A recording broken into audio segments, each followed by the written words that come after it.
Peeling paint, trash in the yard, those sorts of property code violations in Kansas City can land you in housing court, where 4 days a week Judge Todd Wilcher presides.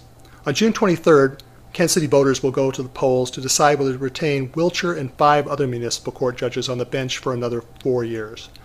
Freedom Inc., the African-American political club, has targeted Wilcher for removal, saying he is overly harsh in his dealings with the poor and the elderly, those least able to afford to make fixes on their properties. That's a charge that Wilcher vigorously denies. All these cases that I speak to as a judge are cases in which the City Council has empowered me to be a primary person to hold the defendant accountable for the conditions of their properties.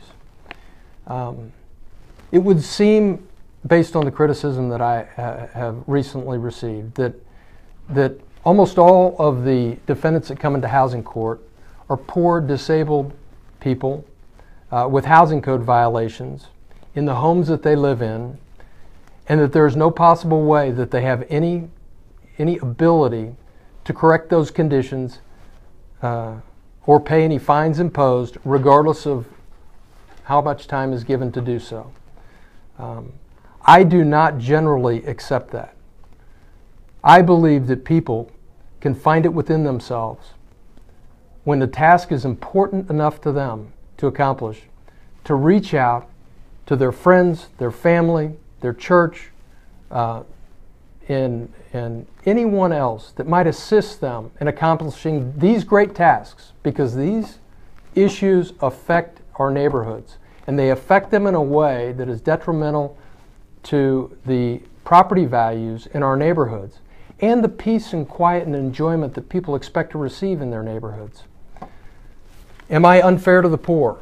The only way you could make a good judgment of that is if you sat through housing court day in, day out, and saw the way that I treated on an individual basis each person. Now, you may not know the history of that case, but you'll know what happened in that setting. And I think that even based on that small glimpse of my interaction with that person, you would not determine that I have been unfair to that person.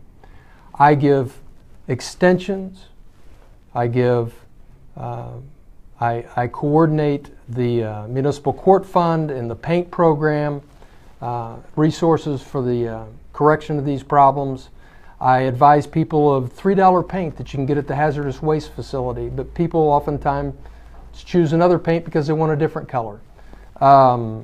This is not a court that is primarily based on minor discrepancies in the aesthetic preferences of each individual neighbor. This is a court that handles minimum property maintenance issues. My housing record is that it promotes a municipal injustice to people who are poor, handicapped, disabled, and unable to do major repairs on their individual homes, that these inspectors come out with a subjective rule to determine you need to repair, or you need to paint, or you need to improve, you need to replace the windows and screens, which I was forced to do.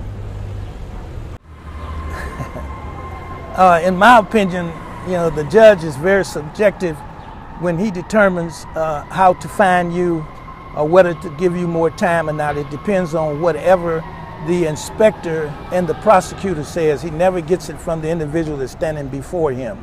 So I think the judge needs to be more in tune with the taxpayers or the individuals who come before his court, which he do not know.